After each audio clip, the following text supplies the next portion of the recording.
que gente está disfrutando más de Jonás que de 1 Corintios, ¿no?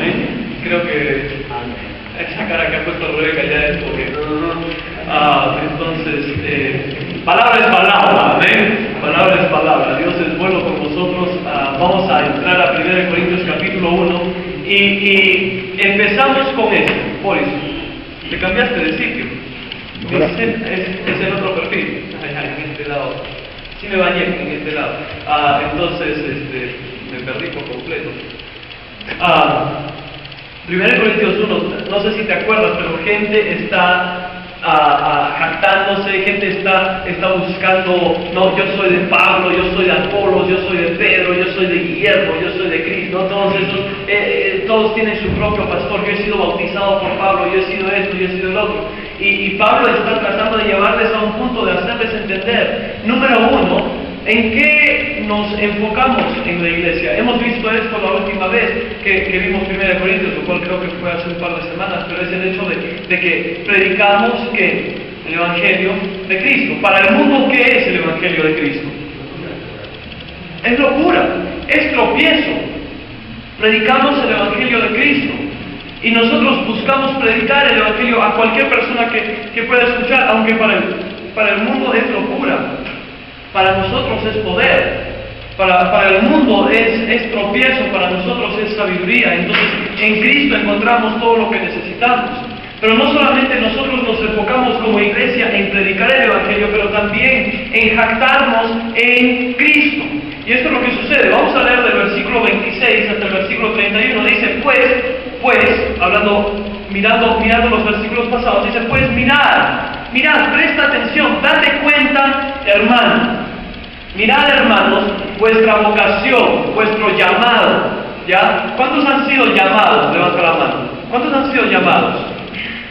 ¿Dios no te llamó a ser salvo?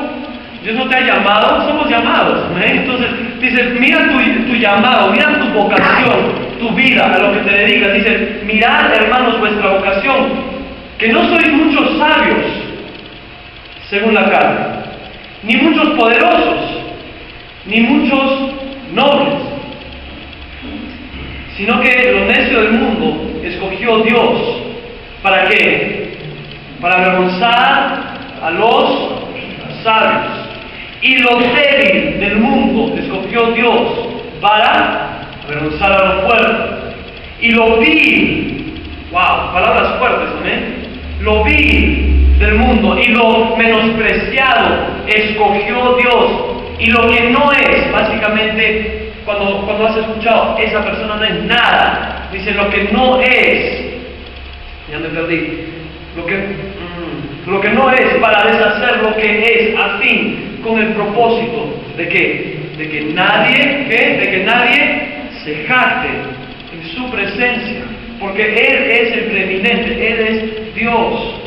Mas por Él, por Cristo, por Dios, estáis vosotros en Cristo Jesús, el cual nos ha sido hecho por Dios sabiduría, justificación, santificación y redención, para que, como está escrito, el que se gloría, gloríese en el Señor. Entonces nuestra vida es una de predicar el Evangelio y de glorificar a Dios con nuestra vida.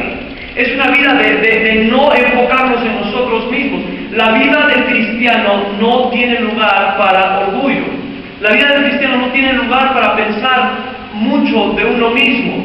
Uno no puede mirar a su propia vida y pensar cuán bueno es, cuán talentoso es. Eso es lo que está diciendo este pasaje, de que no nos jactamos en nuestra propia fuerza ni en la fuerza de otra persona. Los corintios tenían un gran problema en cuanto a esto. Se creían filósofos, se creían inteligentes. Pero Pablo les quiere recordar, no es el hombre en quien nos gloriamos, es Cristo. Salta en 1 Corintios, salta al capítulo 4, Pablo dirá esto en el futuro, capítulo 4, versículo 6, que dice, pero esto, hermanos, lo he presentado como ejemplo en mí y en Apolos, por amor de vosotros. Y aquí viene, para que nosotros aprendáis a no pensar más de lo que está escrito, no sea que por causa de uno os envanezcáis unos con otros. Dice, no pienses más de ti mismo, no pienses más de lo que eres. Muchos quieren alegar cuán increíble es cuando una persona rica, ¿no? Es como decir, ¿has escuchado? Gianmarco aceptó a Cristo, ¿no? ahora es pastor de Omega. No, Gianmarco aceptó a Cristo. O ¿quién es otra persona? Sylvester Stallone, eso salió, ¿no? Gloria a Dios, Sylvester Stallone. Ahora podemos ver Rambo y glorificar a Dios al mismo tiempo, amén. Rocky es cristiano, amén. Métele un golpe en el nombre del Señor y nos gloriamos en esas cosas. Mientras que Dios dice, mi especialidad no es en esa. Nosotros miramos como que, wow, esa persona de prestigio, de dinero, de fama, aceptó a Cristo. Vemos una persona que llega a la iglesia con mucho dinero y pensamos, ojalá que acepte a Cristo para que ya no tengamos problemas con nuestra economía, ¿eh? Y pensamos, no, Dios haría una gran obra, porque más difícil es que un rico entre al reino de los cielos que un camello por el ojo de una aguja, y ya que entre el camello por el ojo de la aguja, eso creemos. Pero Dios no se especializa en eso. Dios se especializa en lo vil, lo menospreciado, lo necio. Es lo que Dios se especializa, es lo que dice este versículo. Y podríamos mirar lo que dice Pablo a los Corintios y mirar nuestra propia vida, nuestra propia iglesia. Yo no veo a ningún famoso aquí. Yo no veo a ningún famoso. Sé que Javier piensa que es famoso, Javier y sus acústicos, pero no veo a ningún famoso aquí. Dice, no muchos sabios, pero yo soy uno de ellos. Dice, no muchos. Hay algunos, ¿no? Este pechito.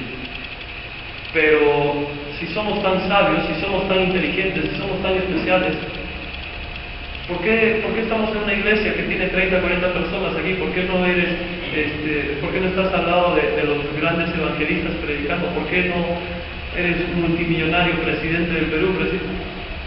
Dios nos ha llamado a nosotros, personas simples, personas humildes. A mí me gustaría pensar que soy un gran predicador, pero sé que no lo soy. Gracias, Sergio. Ya se está acostumbrando ya.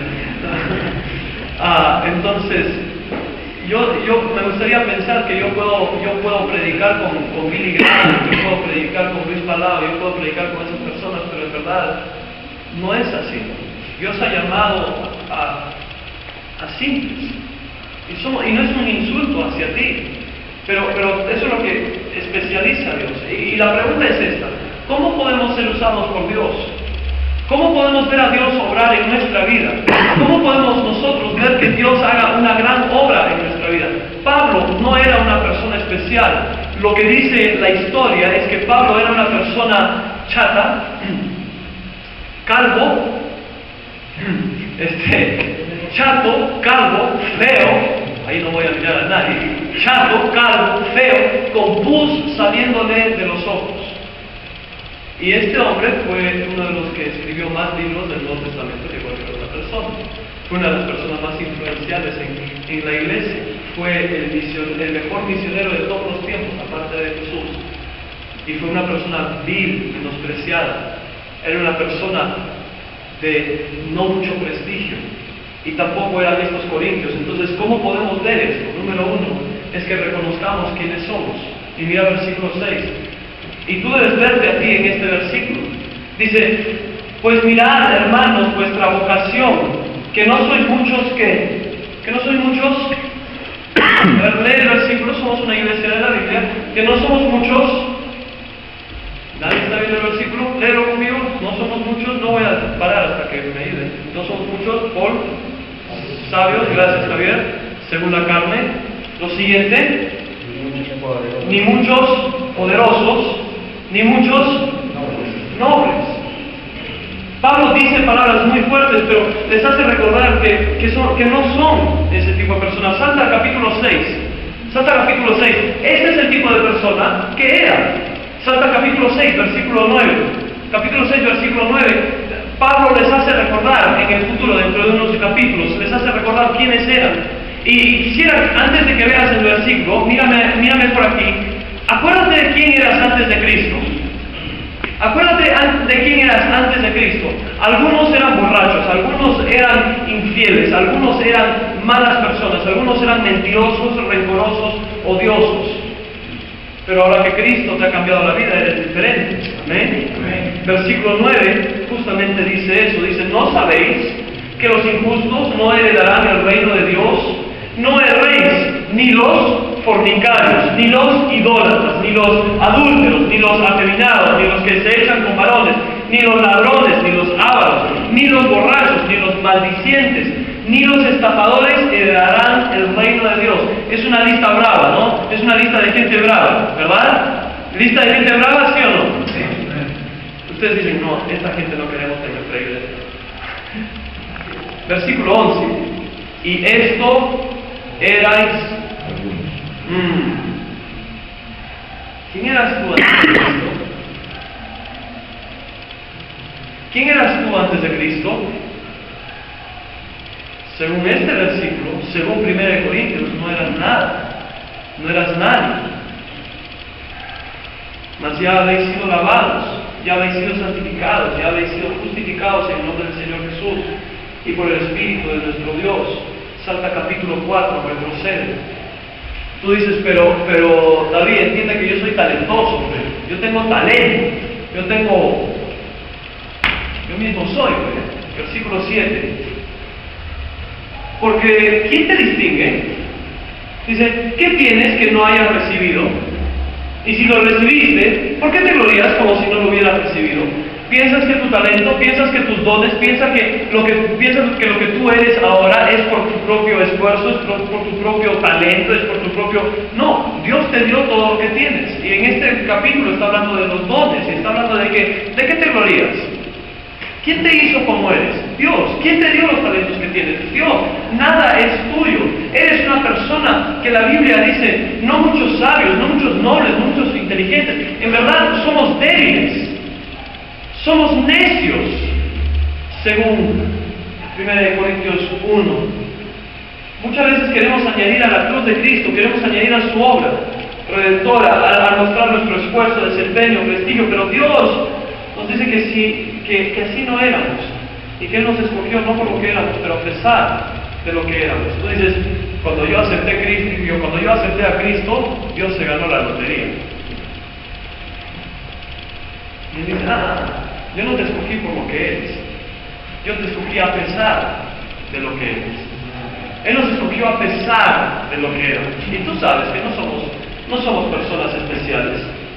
Obviamente Pablo reconoce que hay algunas personas en la congregación que vienen con prestigio, de un lugar de prestigio y privilegio, que son considerados sabios, inteligentes, pero la mayoría de nosotros no somos así.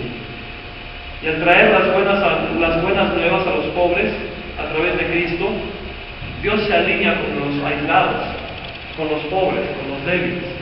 ¿Qué dijo Jesús en Marcos capítulo 2, versículo 17? Dice, al oír esto, Jesús les dijo, los sanos no tienen necesidad de médico, sino los enfermos. No he venido a llamar a los justos, sino a pecadores. Dice, yo vine a estar con los débiles, yo vine a salvar al enfermo. Entonces, reconoce eso. ¿Quién eras antes de Cristo? Enfermo, débil, necio, vil, menospreciado. Palabras fuertes tal vez, pero eso es quien éramos sin Cristo. Y lo que Él comienza a decir es de que debemos reconocer eso. Y esto es lo que me da un poco de cólera. Es que algunas personas tienen un gran testimonio de cómo Dios les salvó.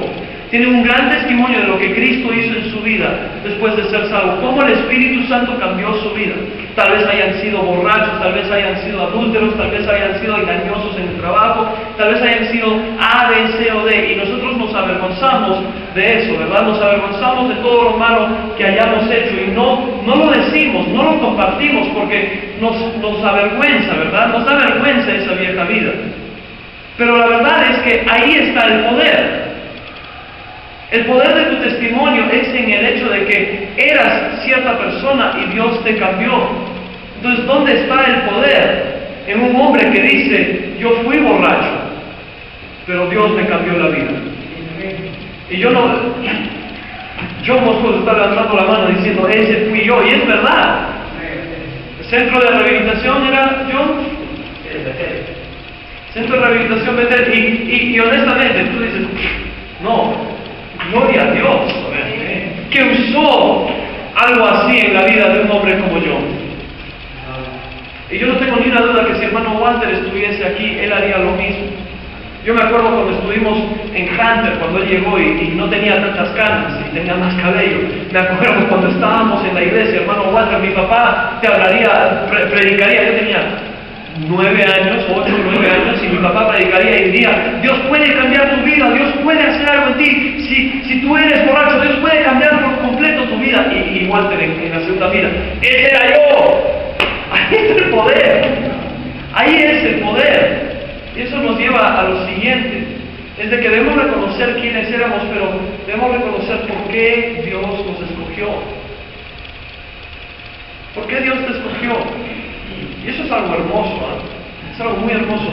No dije te salvó, dije te escogió. Mira lo siguiente, versículo 27, dice: sino que lo necio del mundo, ¿qué hizo Dios con lo necio del mundo? ¿Qué hizo? ¿Qué hizo? Lo escogió. Entonces, ¿cuántos han sido escogidos por Dios? Levanta la mano. ¿Has sido escogido por Dios? Y tú dices: yo no sé, creo que tienes mal gusto, ¿no? Porque me escogió a mí. Pero Dios te escogió. No era chiripa, no era coincidencia, no se le chispoteó. Él te escogió al propósito. Dice que escogió Dios para avergonzar a los sabios y los débiles del mundo. Él vino en búsqueda de nosotros, Él nos buscó, Él nos amó, nos buscó, nos salvó por su gracia. Ven tu Biblia, mantén tu dedo ahí en 1 Corintios, pero ven tu Biblia a Lucas capítulo 15. Lucas capítulo 15, versículo 3 nos dice lo que Dios hace con la oveja perdida. Lo que Dios hace con el incrédulo. Dice capítulo 15, versículo 3, dice: entonces Él le refirió esta palabra diciendo: ¿qué hombre de vosotros, teniendo 100 ovejas, si pierde una de ellas, no deja las 99 en el desierto y va tras la que se perdió hasta encontrarla? Y cuando la encuentra, la pone sobre sus hombros, gozoso, y al llegar a casa reúne a sus amigos y vecinos diciéndoles: gozaos conmigo, porque he encontrado mi oveja que se había perdido. Os digo que así habrá más gozo en el cielo por un pecador que se arrepiente que por 99 justos que no necesitan de arrepentimiento. Y Él dice: yo soy el pastor, yo soy el buen pastor y yo voy en búsqueda de mis ovejas. Él vino tras ti, Él fue en búsqueda de ti. ¿Te acuerdas cuando Él llegó a ti? ¿Te acuerdas cuando el Espíritu Santo vino y te comenzó a convencer del pecado? Tal vez un amigo, una amiga te invitó a la iglesia, pero no había nada especial en ti. Pero Él te escogió. Sal de aquí esta noche diciendo: Dios me ha escogido. ¿Pero por qué propósito? Dice, sino que lo necio del mundo escogió Dios. ¿Para qué? Para avergonzar a los sabios.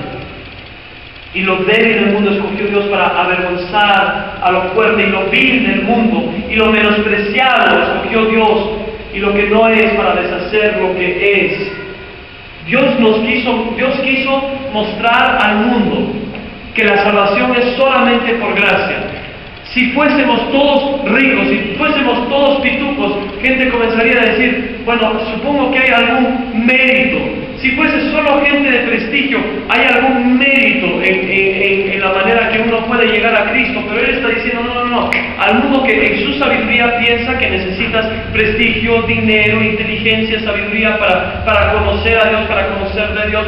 No, yo voy a escoger a lo vil, a lo necio, a lo menospreciado, para mostrarles que es por mi gracia que son salvos. Efesios 2, 8 y 9, porque por gracia sois salvos por medio de la fe, y esto no de vosotros, pues es don de Dios, no por obras. ¿Para qué? Nadie se gloríe. Puede ser tan ofensivo lo que Pablo dice en estos versículos, y tal vez te ofenda a ti esta noche cuando yo digo que este es un grupo de lo vil, menospreciado, necio, débil. Pero en verdad no estamos enfocándonos en nosotros, estamos enfocándonos en la gracia de Dios. Porque en que siendo aún pecadores, Cristo murió por nosotros. Entonces no es un enfoque en cuán inútiles somos nosotros, pero cuán grande es nuestro Dios. Es más grande su gracia para salvarnos a nosotros, amén. Es más grande el reflejo de su gracia para salvarnos a nosotros. Entonces estamos alegres en eso, reconocemos que Dios nos está usando para avergonzar al mundo. Y déjame decirte que John, ¿puedo usar tu testimonio? Yo estoy 100% seguro que John por mucho tiempo andaba buscando respuestas en otro lugar. ¿Tengo razón? Andaba buscando salir de alcohol, andaba buscando salir de otras cosas en otro lugar, pero nunca funcionaba. ¿Tengo razón? Perdió propósito, perdió toda razón, y nada en este mundo, la sabiduría de este mundo nunca funcionó. Pero yo, ¿qué pasó cuando encontraste a Cristo?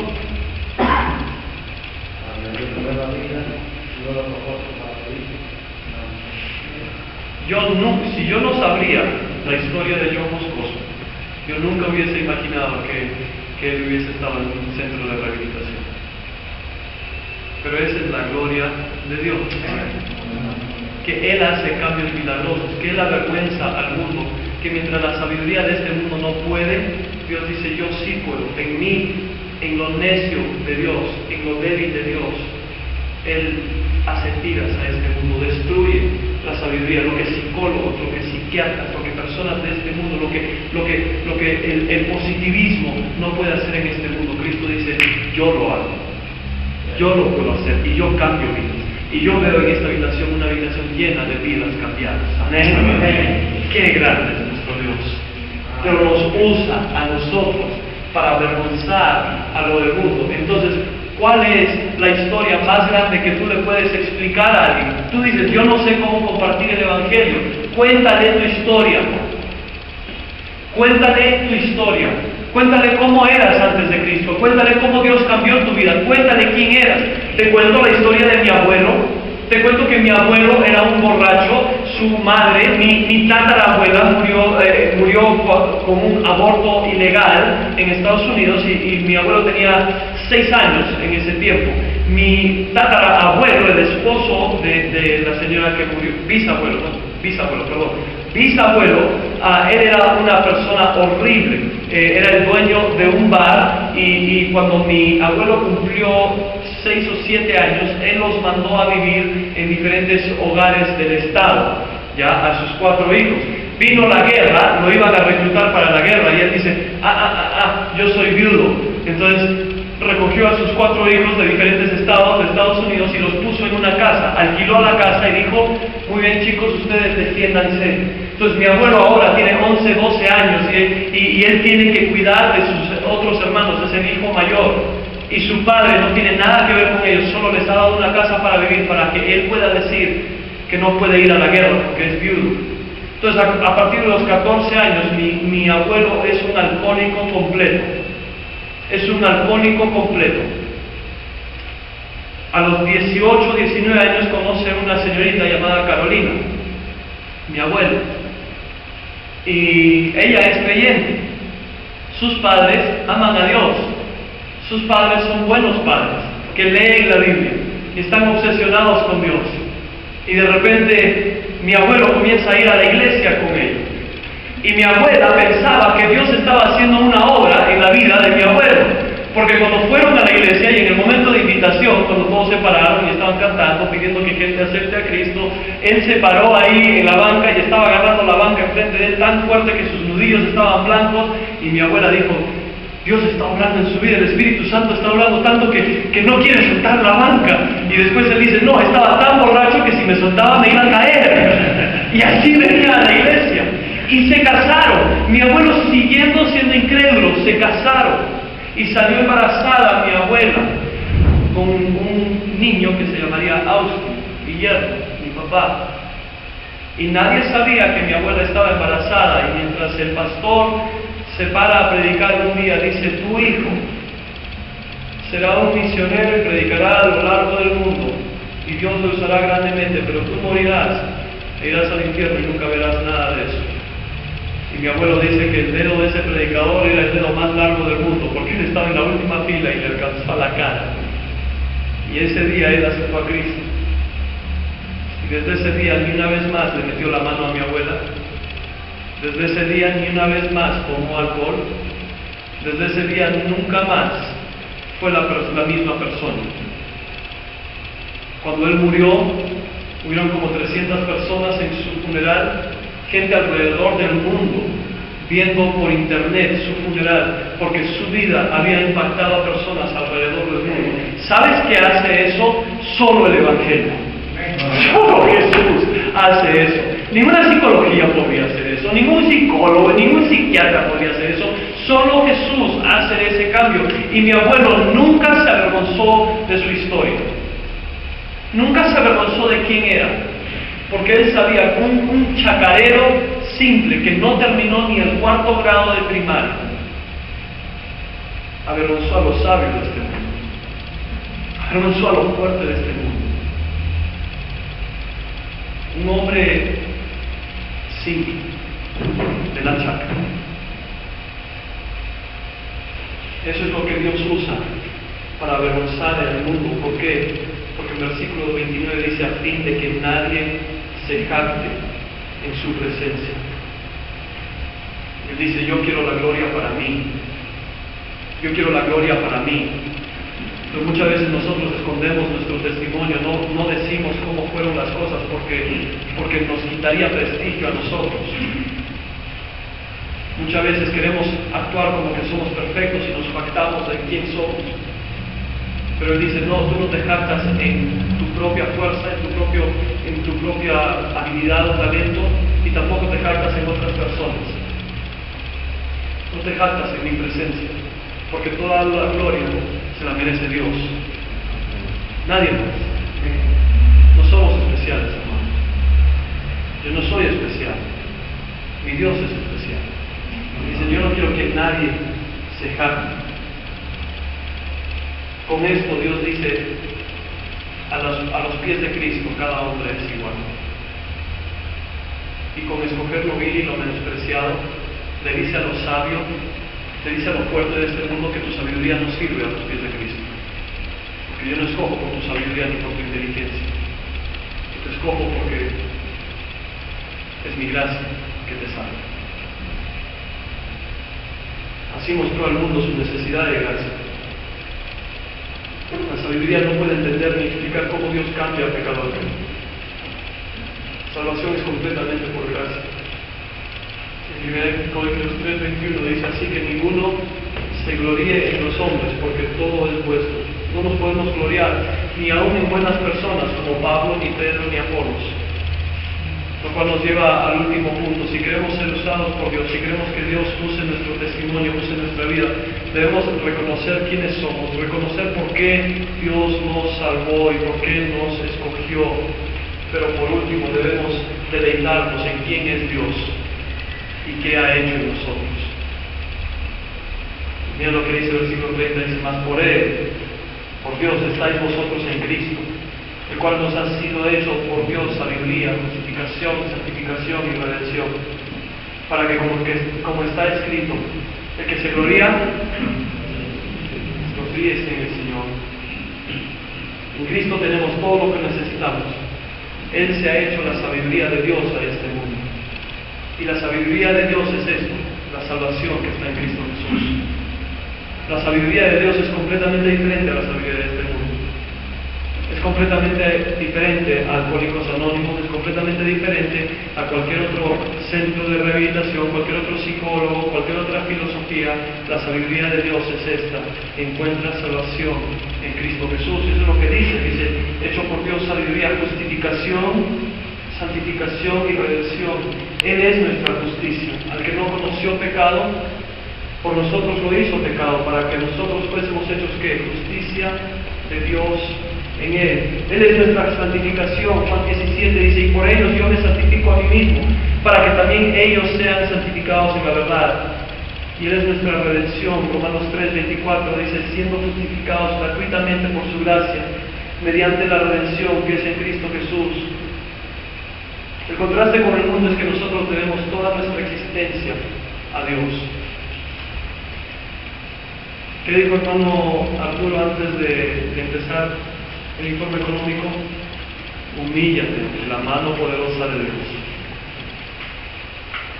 Porque debemos venir a Él en humildad, no gloriarnos nosotros mismos, pero entender que toda nuestra existencia depende de Él. Le debemos todo lo que tenemos por lo que Él hizo por nosotros en la cruz. La sabiduría no tiene nada que ver con inteligencia, tiene que ver con Cristo Jesús. Gálatas 6:14 dice: pero lejos esté de mí gloriarme, sino en la cruz de nuestro Señor Jesucristo, por quien el mundo me es crucificado y yo al mundo. Déjame hacerte esta pregunta: ¿en quién te estás gloriando? ¿En qué te estás gloriando?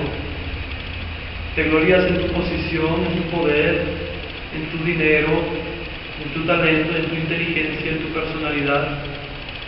¿Te glorías plenamente y completamente en Cristo? Hermanos, de Él se trata todo. Nos podemos gloriar en Él y le podemos glorificar a Él, porque Él es nuestro Salvador. Deberíamos tomar un momento y pensar: ¿quién era yo antes de Cristo? ¿Quién eras?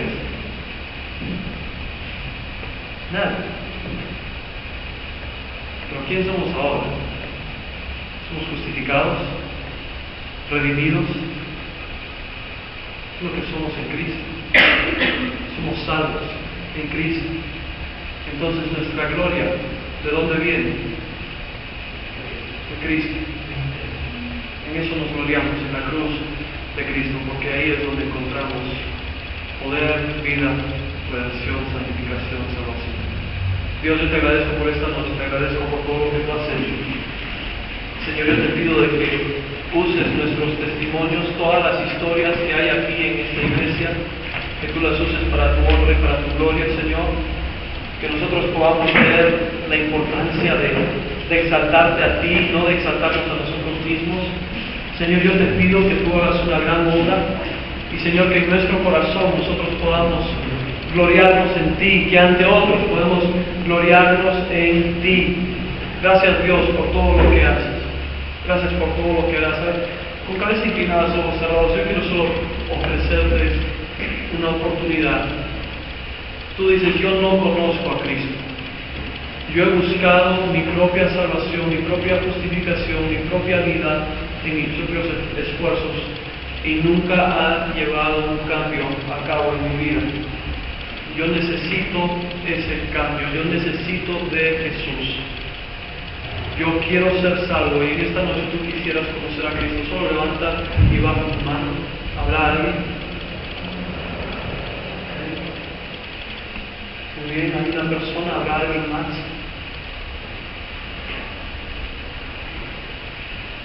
Muy bien, cristiano, mientras tú estás ahí, yo quiero que ores y agradezcas a Dios que Él ha hecho este cambio, que Él te ha hecho diferente y que Él ha obrado en tu vida.